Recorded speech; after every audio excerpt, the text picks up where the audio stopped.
Bye बच्चों। चलो बच्चे तो गए स्कूल, अब घर के काम शुरू करती हूँ। ऐसा करती हूँ आज कपड़े धो लेती हूँ। मम्मी पापा जी से भी पूछ लेती हूँ, कहीं उन्हें तो अपने कपड़े नहीं धुलवाने कोई। पापा जी आपके कोई कपड़े गंदे तो नहीं है? मैं मशीन लगाने जा रही हूँ, अगर आप बता दें तो मैं धो दूँ आपके कपड़े। हाँ बहू, कुछ कपड़े हैं उधर कमरे में टंगे हैं, जाकर ले लो। ठीक है पापा जी, मैं ले लेती हूँ।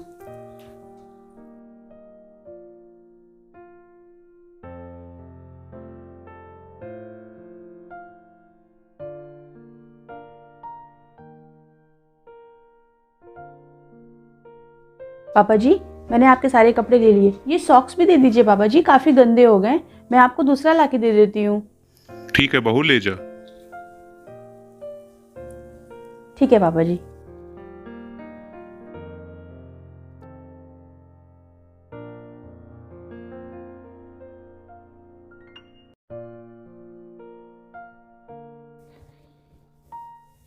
ठीक है पापा जी, ज़्यादा टाइट तो नहीं है सॉक्स? नहीं बहू, ज्यादा टाइट नहीं है।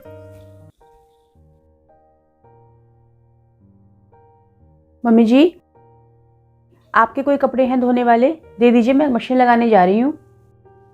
हाँ ये पड़े हैं कपड़े बहू, लेती जा इसे।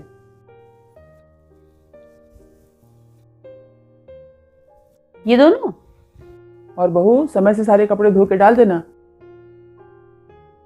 ताकि शाम होने तक सारे कपड़े सूख जाएं। ठीक है मम्मी जी।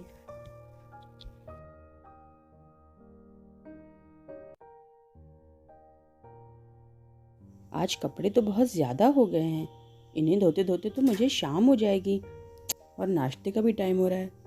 क्या करूं, एक काम करती हूँ, छोटी से बोल देती हूँ, वो नाश्ता बना देगी। छोटी छोटी, तेरे और देवर जी के कोई कपड़े हों धोने वाले तो दे दो मुझे, मशीन लगाने जा रही हूँ। नहीं भाभी, मैंने अपने और इनके दोनों के कपड़े कल ही धो लिए थे। आप अपने कपड़े धो लो जाकर। अपने मतलब? छोटी, ये घर हमारा है, मैंने तो कभी भी सिर्फ अपने और इनके कपड़े नहीं धोए। तुमने आते ही अपने और देवर जी के कपड़े धो लिए और हम लोगों से पूछा तक नहीं।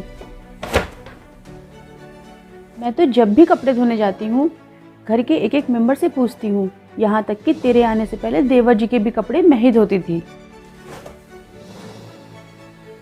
और तू तो अभी से ही अपने पराया करने लगी। जरा सोच छोटी, अगर तू अपने और देवर जी के कपड़े धो लेगी,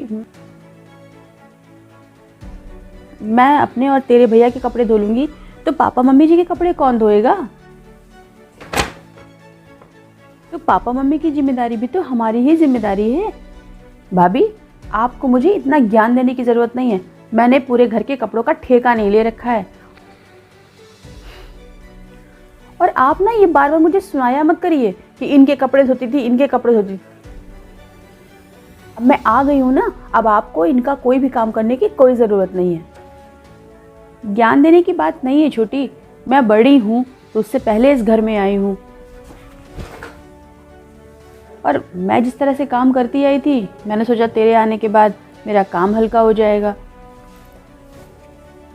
मुझे क्या पता था कि तेरे अंदर इतना अपना पराया भरा है। खैर कोई बात नहीं, मुझे नए कपड़े धोने हैं तो तुम मत धो,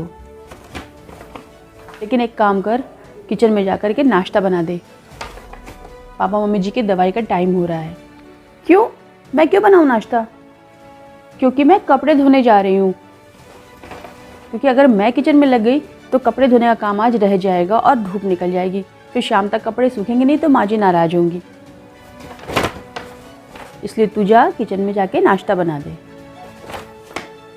इतना तो तू कर ही सकती है।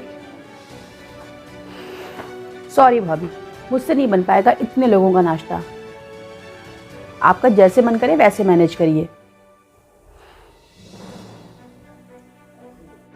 मैं इनके लिए ओट्स बनाने जा रही हूँ और आप बाकी सबका देख लीजिए। मेरे बस का नहीं है सबके मन का नाश्ता बनाना। ये क्या बात हुई छोटी, तेरी शादी को अभी सिर्फ 3 महीना हुआ है और तेरे अंदर इतना अपना पराया आ गया है? अभी से ही इतना अपना पराया करने लगी है? तुझे सिर्फ अपने दोनों के कपड़े धोने से मतलब है, तुझे सिर्फ अपने दोनों का नाश्ता बनाने से मतलब है, बाकी घर परिवार के प्रति तेरी कोई जिम्मेदारी नहीं है? या घर के बाकी सदस्य तेरे अपने नहीं है? अरे मैं पिछले 8 साल से इस घर में रह रही हूँ और घर के एक एक मेंबर का काम करती हुई आ रही हूँ। मुझे तो कभी कोई दिक्कत नहीं हुई आज तक। तो क्या मैं पागल हूँ जो पूरे घर वालों के काम अकेले ही कर रही हूँ? तो क्या मैं पागल हूँ जो पूरे परिवार को लेकर के चल रही हूँ? अरे तो आप भी मत करिए ना, सिर्फ अपना और भैया का करिए। किसने कहा है आपसे पूरे घर का काम करने के लिए? और एक और बात, आप मेरी जिठानी है ना, मेरी सास बनने की कोशिश मत करिए। मम्मी जी है ना इस घर में, अगर मैं कुछ गलत कर रही होती तो मम्मी जी मुझे टोकती नहीं। इसलिए अगर आपको करने हैं घर के सारे काम तो आप शौक से करिए, और नहीं करने हैं तो मत करिए। जाके मम्मी जी से बोलिए, मुझसे मत कहिए। मैं नहीं कर सकती घर के काम। आई बात समझ में आपको?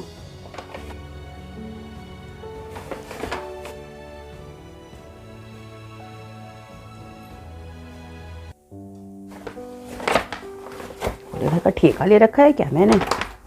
बड़े घर में शादी कर दी पापा ने मेरी। मैंने तो पापा से पहले ही मना किया था कि इतने बड़े घर में मेरी शादी मत करिए।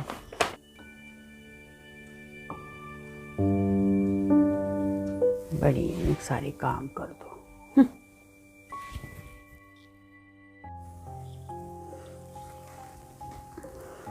माँ जी, मुझे आपसे कुछ बात करनी है। वो आज सुबह जब मैं कपड़े धोने जा रही थी,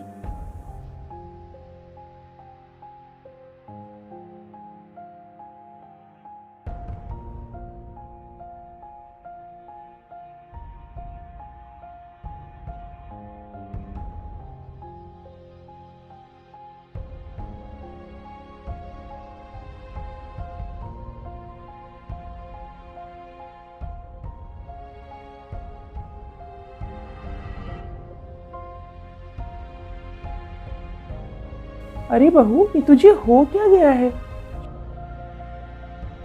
मैं देख रही हूँ बहू, जब से बेचारी छोटी आई है ना, तो उसके पीछे हाथ धो के पड़ी रहती है।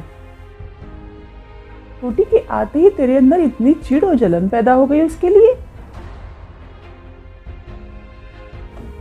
अरे बहू, उसे आए अभी कितने दिन ही हुआ है, धीरे धीरे सीख जाएगी घर के सारे काम। अभी उस बेचारी की उम्र ही क्या है, बच्ची तो है वो। तू उससे अपनी बराबरी ना किया कर।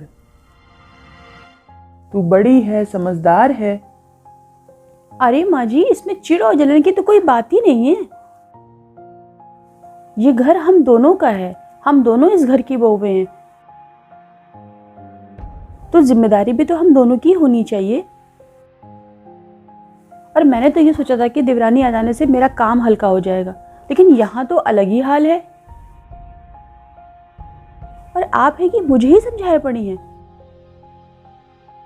छोटी को कुछ नहीं बोल रही हैं आप?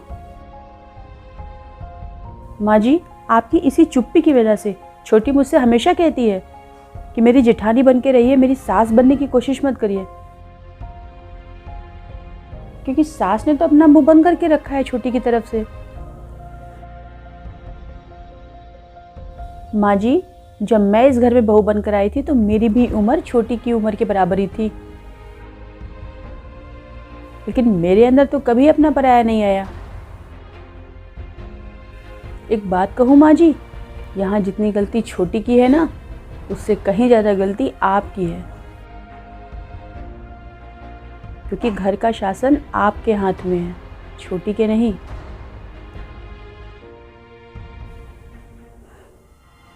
यहाँ बात उम्र की नहीं, समझदारी और संस्कार की है। मैंने आपको, पापा जी को और देवर जी को अपना परिवार माना, और इसीलिए आप सभी के सारे काम करने में मुझे कभी कोई दिक्कत नहीं हुई। और मैंने पूरे मन से अपने हर रिश्ते को निभाया है, ये आप भी अच्छे से जानती हैं। माँ जी, आपने मेरी सिधाई का नाजायज़ फ़ायदा उठाया है, आपको छोटी को रोकना चाहिए था जब मेरे साथ गलत हो रहा था।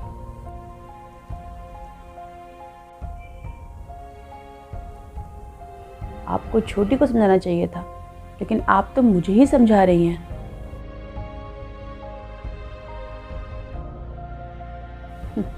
मैंने 3 महीने बहुत बर्दाश्त कर लिया माँ जी, लेकिन अब और नहीं। अच्छा जा अब यहाँ से। जब से वो बेचारी आई है उसके पीछे हाथ धो के पड़ी रहती है तू। तेरा क्या बिगाड़ा है उसने?